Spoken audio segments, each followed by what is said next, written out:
Olá, eu sou Fernando Caldas e vamos para outra reflexão.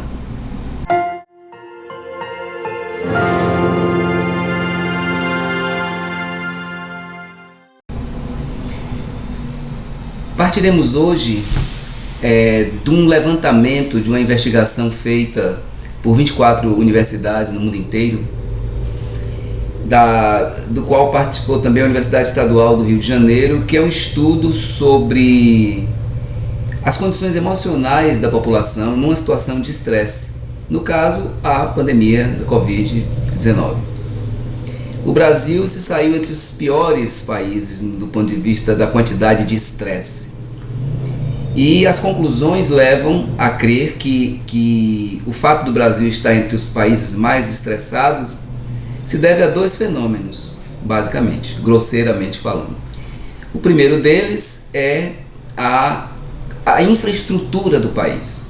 Os países onde os estados ofereceram, não apenas o estado formal, o governo, mas o estado como um todo ofereceu uma infraestrutura maior, melhor, as pessoas tiveram um estresse mais controlado, diminuído.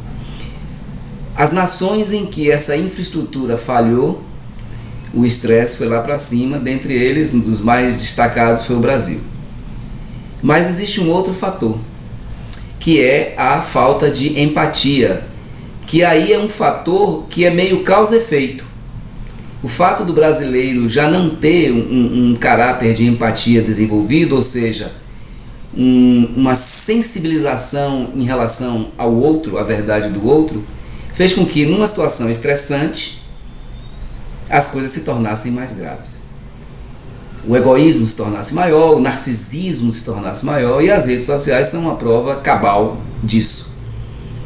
Se formos olhar percentualmente quanto de rede social é usado para atitudes de uma catarse narcísica, em detrimento da rede social usada no sentido de empatia, claro que a primeira condição é muito mais soberana sobre a segunda. Isso é um fato. Mas todo fato, costumo dizer, ele traz aspectos positivos. Por mais aparentemente danoso que seja um fato, que seja uma situação, ela no seu bojo traz alguma coisa que pode ser usada de forma harmônica e positiva como uma experiência adquirida. A própria pandemia é um exemplo disso. A pandemia, com todo o seu caos, ainda está aí, ainda não acabou. Agora as variantes começam a infectar quem não era infectado, ou reinfectar quem já era infectado, e os países retrocedem, outros abrem, fica essa briga que não é de hoje entre a racionalidade humana versus a natureza. Pois bem, o próprio Covid nos pode trazer aprendizados significativos, com toda a tragédia que tem sido, né? Sobretudo nesse campo, no campo da compreensão do outro, da empatia. Um desses aprendizados, né? E eu estou aqui na Europa, estou aqui em Portugal, e isso é notório, é em relação à aceitação de povos provenientes de outros cantos da Terra. Isso serve para qualquer país. Porque antes da pandemia, havia tramitando na Assembleia Portuguesa um projeto que dificultava bastante a vinda de brasileiros para Portugal, por exemplo, de outros estrangeiros, mas de brasileiros também. Ia-se criar uma espécie de green card português, né? Uma audiência, uma entrevista. Pode ser que isso venha à tona de novo, mas a pandemia fez com que essa questão ficasse na fila de trás. Não foi mais uma questão prioritária, porque o ser humano tem dois comportamentos básicos em relação ao tratamento da vida. Um, quando ele está por cima, o outro quando ele está por baixo, né? Seja em que situação for. Então a pandemia colocou a humanidade por baixo. Diz assim, bom, vamos pensar de novo, mais uma vez, essas coisas. Outro dia eu estava fazendo assim uma matemática abstrata, né? Da crise de 29, né? Nos Estados Unidos, sobretudo, e que 10 anos depois veio a Segunda Guerra Mundial. E agora a mesma coisa, nós tivemos a crise habitacional, a grande crise de 2008, né? que se estendeu, né? Que até hoje ainda tem reflexos, e mais ou menos 10 anos depois a gente tem a pandemia do SARS, né? Do Covid-19. Um intervalo parecido com a crise da Bolsa, a crise imobiliária, a Segunda Guerra Mundial e o Covid. Só que nesses períodos, nesses intervalos, por assim dizer, a humanidade, o próprio capitalismo atingiu níveis assim, de prepotência, né? Não esqueçamos a grande frase do George Bush pai, propondo a chegada da nova ordem mundial. O filme O Rei Leão, o primeiro, The Best, né? O Rei Leão é uma metáfora sobre essa nova ordem, com as hienas representando o comunismo, né? Com a aparente morte das liberdades capitalistas e o ressurgimento do príncipe, né? Depois da morte do pai, e a libertação de toda a bicharada. Essa é a nova ordem mundial proposta. Há nos intervalos essa ideia de que controlamos o mundo, sabemos para onde o mundo vai, libertaremos os povos todos serão anglo-saxões, porque esse é o estágio último da evolução da humanidade. Até que vem algo como uma crise na bolsa, uma crise imobiliária, né? Vem a ideia de que todo esse universo de financismo, de juros, de bancos e etc. é um universo absolutamente imaginário. É uma metafísica, que a própria moeda é uma metafísica. Então, a crise aflora. E aí vem algo como uma guerra, que é uma tentativa meio inconsciente, meio consciente de colocar as coisas em ordem, uma nova ordem. Ou vem uma pandemia, né? Que as pandemias sempre estiveram aí nos permeando, né? Mas elas parecem acontecer num momento até pensado pela humanidade, mesmo que seja num pensamento enviesado do inconsciente. O fato é que essas situações trágicas nos pontuam, nos exclamam mais do que pontuam, e deixam tudo interrogativo, absolutamente interrogativo. As certezas se esvaem. Uma série de líderes religiosos, durante a pandemia, já se vão quase 2 anos de pandemia, não tiveram mais o que dizer. Faltou-lhes argumentos convincentes. Porque, em tese, se os seus discursos fossem corretos, nada disso aconteceria ou estaria acontecendo. Então, isso não precisa ser dito, está implícito na compreensão do mais humilde fiel. Esses queixumes todos com a ciência, porque é outro aspecto positivo que tem acontecido durante a pandemia. Talvez pela primeira vez na história, o senso comum, as pessoas do dia a dia tenham tido conhecimento de como a ciência funciona, que é através de erro. Que tudo que é mentira, quando eu dei aula de metodologia, eu começava dizendo isso: olha, ciência é tudo aquilo que é mentira, é tudo que pode ser falseado, é tudo que é provisório, enquanto mito, religião, é tudo que é verdade, é tudo que é absoluto. E então as pessoas em geral tiveram conhecimento de como funciona.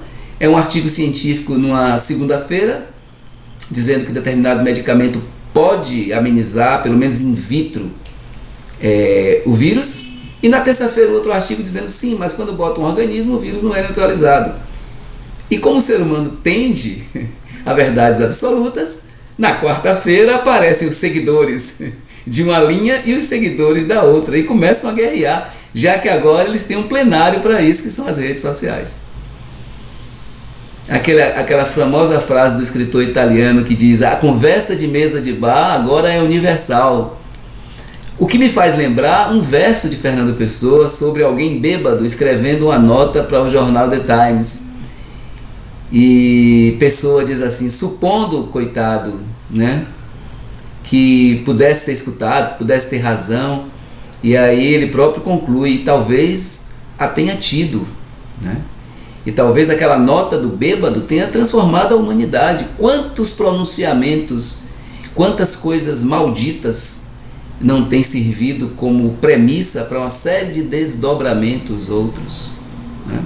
Porque de fato as coisas todas estão atreladas às proposições que são proferidas, né? Aos valores que são proferidos. Então a gente volta lá para a questão estética ética. Quando o antigo secretário da Cultura do governo Bolsonaro fez aquele famoso discurso citando o secretário da Informação de Hitler, aquilo causou um espanto, né?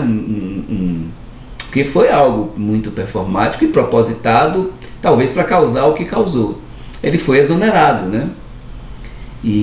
Mas aquilo mostrou claramente que toda a ética é uma estética, como já diziam lá outros pensadores. Não tem como você separar tudo que você é, os cabelos, os óculos, as roupas, as vestes, de uma motriz interior que lhe dá um senso de direção. Tem um antigo juramento milenar que é para ser lido na hora que a pessoa dorme, lido ou memorizado, em que a pessoa diz assim, já na hora de dormir: hoje não matei nenhum ser vivo, não subtraí nada de ninguém, não proferi uma palavra mentirosa. E aí a pessoa repete 3 vezes: sou puro, sou puro, sou puro. É não é uma oração, mas é uma espécie de afirmação, muito mais do âmbito da psicologia do que do âmbito da religião ou coisa que o valha. Mas é mais ou menos por aí que passam as coisas. Então esse juramento, né, do sou puro, sou puro, sou puro, ele é ao mesmo tempo ético e estético, né?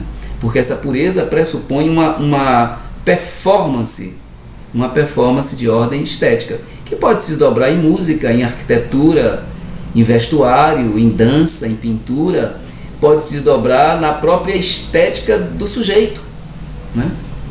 No próprio gesto do sujeito no mundo.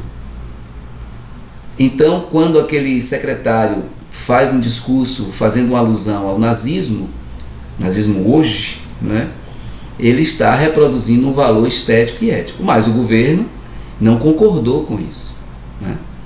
Seria uma boa oportunidade, se o governo de fato fosse nazista, dizer: não, nós apoiamos esse ponto de vista. Mas o governo não concordou com isso. E ao dizer isso, eu não estou defendendo o governo, estou apenas dizendo que a gente tem que ter cuidados ao fazer acusações. Cuidado significa investigar mais a fundo as coisas. E quando tivermos as provas cabais, nós podemos torná-las públicas, né? E tomar as medidas jurídicas necessárias. A humanidade demorou muito tempo para construir códigos de lei, códigos e leis sofisticados que consigam abranger um nível de justiça sutil, né, detalhado. Então a gente não pode ferir isso.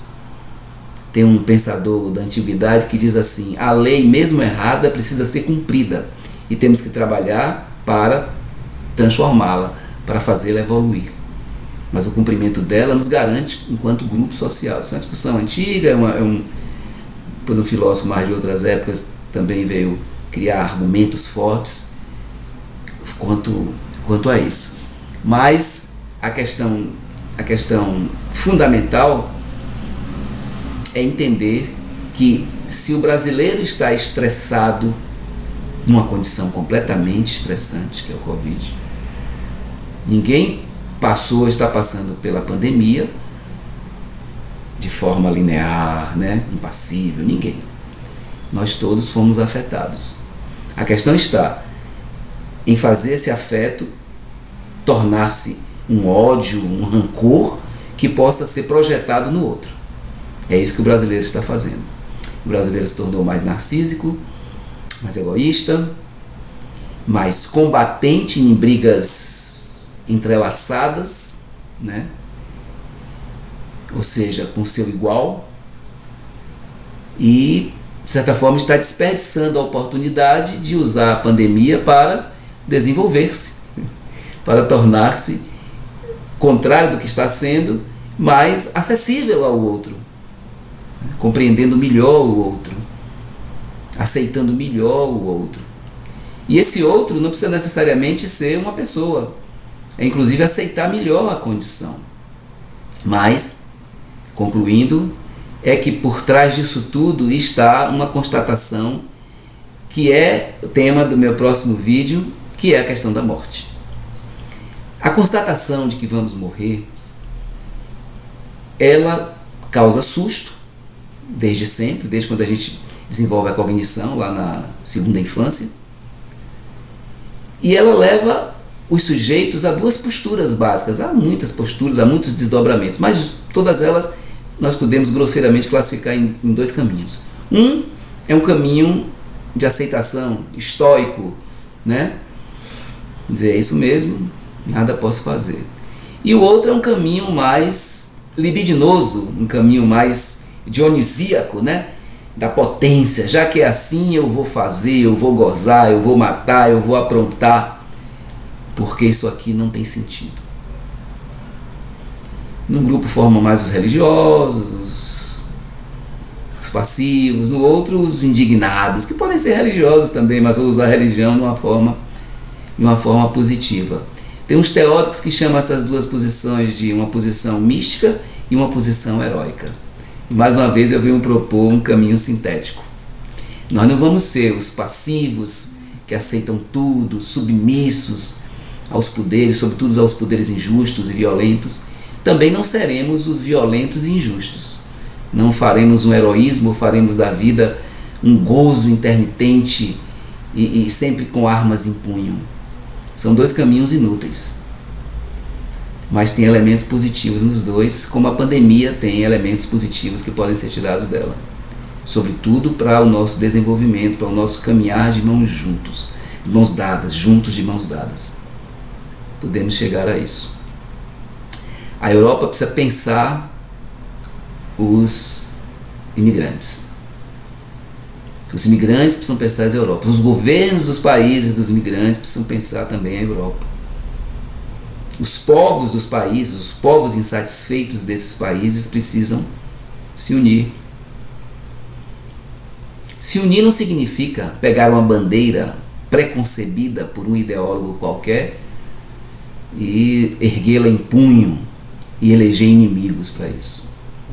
Unir-se significa unir-se mesmo.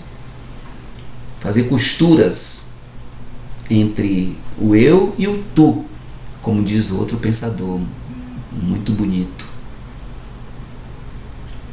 Não há eu ou tu.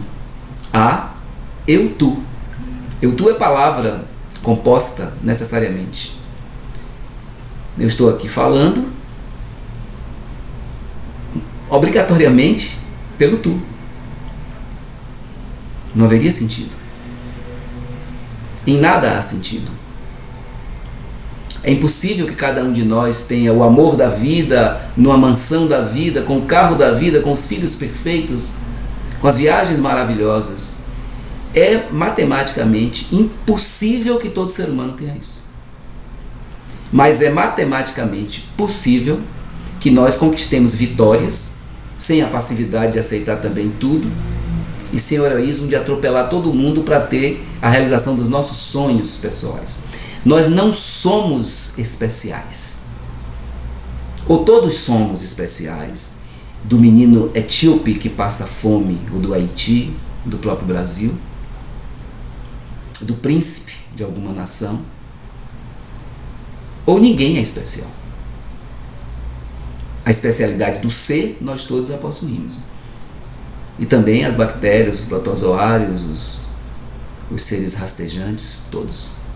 A especialidade de estar, como diz lá o outro, do ser ou aí.